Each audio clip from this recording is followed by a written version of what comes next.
इस कहानी की शुरुआत में हम लोग एक खूबसूरत लड़की को अकेले सोते हुए देखते हैं। जब ये लड़की गहरी नींद में थी तभी कोई इसका ब्लैंकेट खींच लेता है, जिसकी वजह से इसकी आंखें खुल जाती है। जैसे ही वो चेक करने के लिए उठी तभी कोई उसके बालों को पकड़कर उसके सर को तकिए में पटकता है। ऐसा करने वाला कोई और नहीं बल्कि खुद उसका बाप था। लड़की अपने फादर से पूछती है आपको क्या हुआ, लेकिन वो कोई जवाब नहीं देता और वो अपनी बेटी के जिस्म पर गंदी निगाहों से देख रहा था। अब वो अपने चेहरे को अपनी बेटी के सामने लेकर आता है और वो बोलता है मेरी बेटी कितनी बड़ी हो गई है। ये लड़की अपने पिता की इन बातों को सुनकर बहुत डर जाती है। अब ये आदमी उस लड़की के बालों को छोड़कर उसके चेहरे को छूने लगता है। लड़की डर के मारे रोने लगती है। उसे जरा भी समझ में नहीं आ रहा था कि उसके साथ क्या हो रहा है और तभी उसके फादर यहाँ से चले जाते हैं। जैसे ही अगली सुबह होती है हम लोग लड़की के माँ को खाना बनाते हुए देखते हैं। इस लड़की का नाम मैरी है। मैरी यहाँ पर बैठे बैठे ये सोच रही थी कल रात को मेरे साथ जो भी कुछ हुआ क्या मुझे वो सारी बातें अपनी माँ को बतानी चाहिए। तभी उसकी बहन और उसका छोटा भाई दोनों नाश्ते के टेबल पर आते हैं। कुछ ही देर के बाद में इन लोगों के फादर भी यहाँ आकर बैठ जाते हैं और यहाँ आकर वो ऐसा बिहेव कर रहे थे जैसे कल रात को कुछ हुआ ही ना हो। मेरी मन ही मन में ये सोचती है कल रात को तो ये मुझे बहुत बुरी निगाहों से देख रहे थे, लेकिन अभी ये इतने नॉर्मल कैसे हैं। इसके बाद मेरी टेबल से उठती है और यहाँ से चली जाती है। तभी उसकी मदर यहाँ आकर खाने को जोर से टेबल पर पटकती है। यहाँ पर मॉम बहुत ही अजीब तरीके से खाने को खाती है, जैसे कि उन्होंने महीनों से खाना नहीं खाया हो। मॉम को ऐसी अजीब हरकतें करते हुए देखकर उसके बच्चे डरते हैं। तभी उसका बेटा भी खाने को उगल देता है और कहता है खाने में बहुत नमक है। तभी मॉम उसी खाने को उठाकर पागलों की तरह खाने लगती है। आखिर इस फैमिली के साथ में इतनी अजीब घटनाएं क्यों हो रही है। असल में इस फैमिली ने जब से एक नए कॉटेज में शिफ्ट किया है तभी से इनके साथ में अजीब सी घटनाएं हो रही हैं। इनके पड़ोसी कभी इनके आंगन में कोई अजीब सी स्टैचू लगा देते हैं तो कभी कोई उनके घर के सामने मरा हुआ जानवर लटका देता है। वहीं फादर हर रात को अपनी बेटी के साथ में अजीब सी हरकतें करते हैं। इसके अलावा मॉम भूखे भेड़िया की तरह खाने को खाती है और अपना खाया हुआ खाना अपने बेटे को भी खाने के लिए देती है, लेकिन बेटा इस खाने को खाना नहीं चाहता और वो अपने पिता की तरफ देखता है।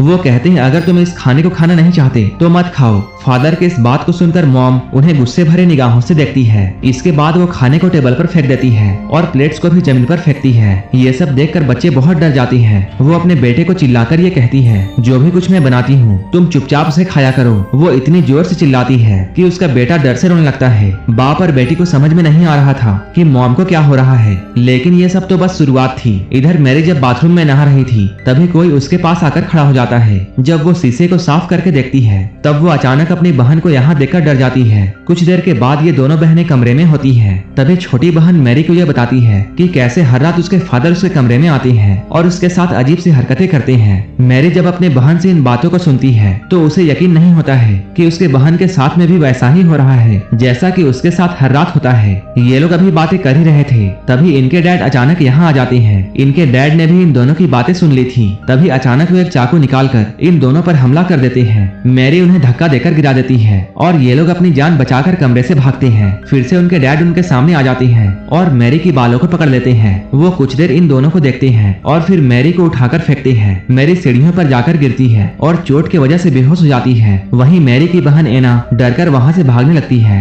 जब वो पीछे मुड़कर देखती है तब वो पाती है उसके डैड उसके पीछे नहीं आ रहे हैं। इधर डैड स्टोरेज रूम में गए हैं और वहाँ से वो एक हथौड़ा लेकर बाहर आते हैं। तब तक इधर मैरी को भी होश आ जाता है। वो अपनी बहन एना को ढूंढने लगती है। तभी अचानक उसे ऐसा लगता है जैसे कोई उसके पीछे है। वो जैसे ही पीछे मुड़ी सामने उसके डैड हथौड़ा लेकर खड़े थे। वो हथौड़े को लेकर मैरी पर हमला करने ही वाले थे। तभी एना जोर से चिल्लाती है जिससे डैड रुक जाते हैं। एना एक बैट उठाकर अपने डैड के मुंह पर जोर से मारती है, लेकिन उसके डैड को कुछ नहीं होता। इसके बाद उन्होंने एना पर भी हथौड़े से हमला किया। एना जैसे ही नीचे झुकी हथौड़ा जाकर दरवाजे पर लगता है। तभी नीचे से किसी की आने की आवाज सुनाई देती है। ये आवाज किसी और की नहीं बल्कि इनके डैड की थी जो कि सीढ़ियों से ऊपर आ रहे थे। डैड की आवाज को सुनकर ये आदमी हथौड़े को फेंकता है और दूसरे कमरे में चला जाता है। डैड जैसे ही ऊपर आते हैं यहाँ का नजारा देखकर वो डर जाते हैं। इसके बाद वो अपनी बेटियों को देखते हैं जो कि उनसे डरकर पीछे हट रही थी। तभी डैड के पैरों के नीचे वही हथौड़ा आता है और वो दीवार में बने हुए छेद को देखते हैं। डैड इन दोनों से डांट कर ये पूछते हैं क्या तुम दोनों यहाँ पर लड़ाई कर रही थी,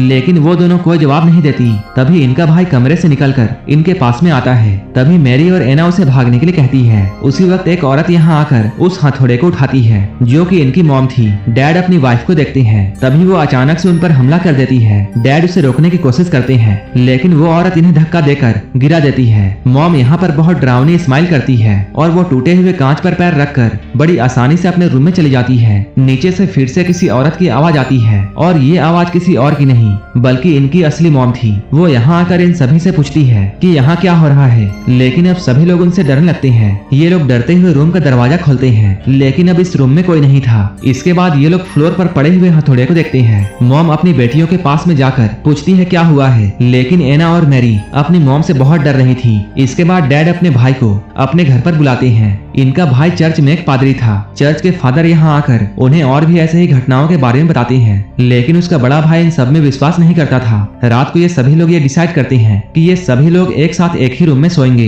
लेकिन रात में इनके छोटे बेटे को टॉयलेट आती है। वो बिना किसी को परेशान किए खुद अकेला ही बाथरूम चला जाता है। तभी उसी की तरह दिखने वाला एक बच्चा रूम में आता है। वो एक चाकू को उठाकर अजीब सी स्माइल करता है। वो फादर को मारना चाहता था, लेकिन वो उसे नहीं मारता। देखने में ऐसा लग रहा था जैसे कि उसे ऐसा करने में किसी चीज ने रोक दिया हो। आज की रात आराम से गुजर गई। फादर इस चीज से अकेले नहीं लड़ सकते थे, इसलिए उन्होंने अपने सीनियर्स से मदद मांगी। सीनियर्स आपस में बैठकर बातें करते हैं कि आखिर उस घर में क्या चल रहा है। अब ये सभी लोग वहां जाकर प्रार्थना करने का प्लान बनाते हैं। ये सीनियर फादर इस काम में बहुत माहिर थे। फादर अपनी टीम के साथ में शाम में वहां जाने का प्लान करते हैं। अब ये लोग उनके घर जाने के लिए निकलते हैं, लेकिन रास्ते में एक कौवे ने उनके गाड़ी पर अटैक कर दिया, जिसकी वजह से उनके गाड़ी का आगे का शीशा डैमेज हो जाता है, जिससे गाड़ी का बैलेंस बिगड़ा और गाड़ी एक गड्ढे में जाकर गिर गई। वहीं दूसरी तरफ हम लोग डैड को देखते हैं, जो कि अपनी बेटी मैरी को बेड से बांध देते हैं। वो उसे समझाने की कोशिश करती है, लेकिन डैड कहते हैं इन सबको ठीक करने का बस यही तरीका है। आधी रात में फादर खून से लथपथ होकर इनके घर में आते हैं। वो इन लोगों को ये बताते हैं सभी फादर्स मारे जा चुके हैं, इसलिए अब जो भी कुछ करना है हमें ही करना होगा। यहाँ पर मैरी को बेड से बंधा हुआ देखकर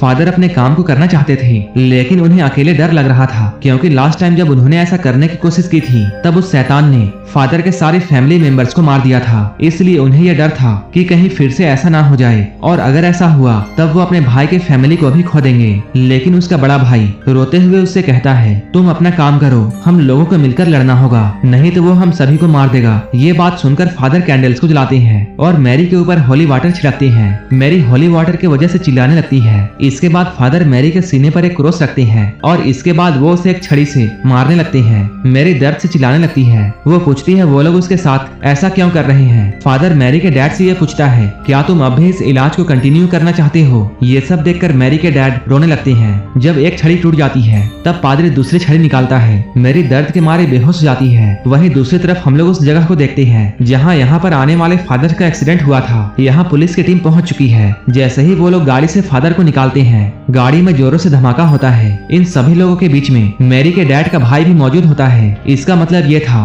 कि वो आदमी जो कि अभी मैरी के घर पर है वो कोई पादरी नहीं बल्कि खुद वही शैतान है। इसलिए वो मैरी को बेवजह दर्द दे रहा था। लेकिन अब मैरी की मॉम से ये सब बर्दाश्त नहीं होता। वो कहती है ये कोई इलाज नहीं है, ऐसा करते रहने से मेरी बेटी तो मर जाएगी। इसके बाद वो फादर को पकड़ लेती है ताकि वो मैरी को ना मार सके, लेकिन डैड उसकी बातों को नहीं सुनते और वो अपनी बीवी को जोर से धक्का देते हैं और पादरी से कहते हैं तुम इस रिचुअल को करते रहो। इसके बाद अचानक डैड अपनी वाइफ के पास में जाकर उसका गला दबाने लगते हैं। तभी अचानक वो अपने भाई की तरफ देखता है जिसके चेहरे पर एक डरावनी हंसी थी। डैड को समझ में आ जाता है। इसके बाद वो शैतान पर हमला करते हैं, लेकिन वो शैतान डैड को मारकर नीचे गिरा देता है। जैसे ही वो शैतान डैड को मारने वाला था तभी असली फादर यहाँ पहुँच जाते हैं। वो यहाँ पर कुछ मंत्र पढ़ते हैं जिससे वो बुरी आत्मा यहाँ से चली जाती है। मैरी बहुत बुरे तरीके से जख्मी हो गई थी। इसके बाद वो स्टोरेज रूम की तरफ जाने लगती है। तभी फादर मैरी के सामने एक मिरर रखते हैं जिससे मैरी के बॉडी से शैतान निकल कर भागने लगता है। फादर उस शैतान को अपने शरीर के अंदर ले लेता है और अपने भाई से उसे मारने के लिए कहता है, जिस पर उसका भाई टूटे हुए क्रॉस को उसके सीने पर घुसा देता है। ऐसा करने से शैतान और फादर